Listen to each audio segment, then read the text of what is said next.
Mėly šio kurso dalyviai, sveikinuosi su jumis jau paskutiniojoje nacionalinio saugumo modulio temoje, kuri vadinasi nacionalinio saugumo užtikrinimas Lietuvoje.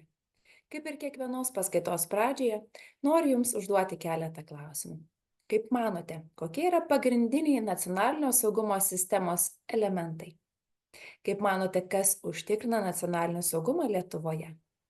Ir trečiasis klausimas, kaip manote, kokį vaidmenį atlieka tarptautinės organizacijos?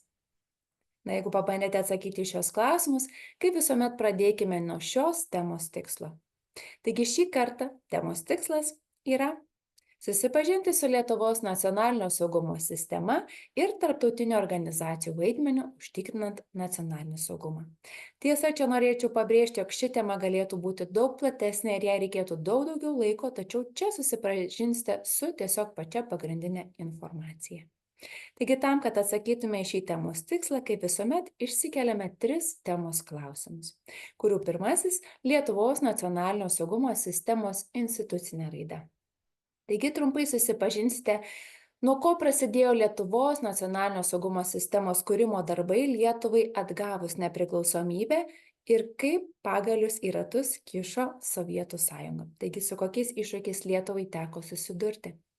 Antrasis klausimas, kokia yra dabartinė Lietuvos nacionalinio saugumo sistema ir jos elementai.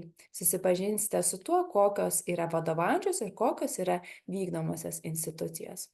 Ir trečiasis klausimas, tarptautinių organizacijų, tai yra Jungtinių tautų organizacijos, NATO ir ES vaidmuo užtikrinant nacionalinį saugumą.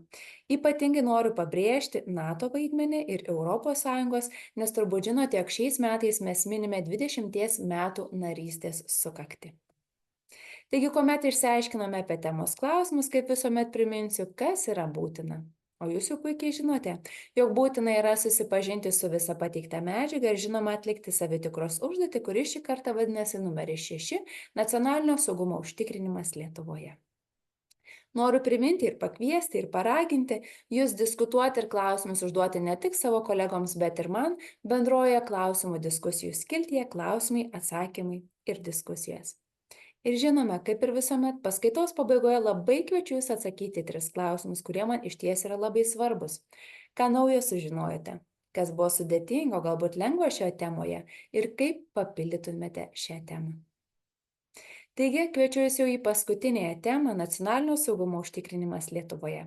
Ir net neabejoju, jog susipažinę su šia tema jūs gebėsite papasakoti, kaip formavosi Lietuvos nacionalinio saugumo sistema, kaip ir minėjau, su kokiais iššūkiais teko susidurti, kokia yra dabartinė Lietuvos nacionalinio saugumo sistema, kokie yra pagrindiniai elementai ir pagrindinės institucijos, kokios institucijos užtikrina nacionalinį saugumą mūsų šalyje, įvardinti tarptautinių organizacijų vaidmenį ir svarbą užtikrinant nacionalinį saugumą. Ir čia noriu pabrėžti, jog ši tema nepaprastai siejasi su jūsų projektiniu darbu. Taigi atkreipkite dėmesį, linkiu įdomios paskaitos ir smagaus laiko. Sėkmės!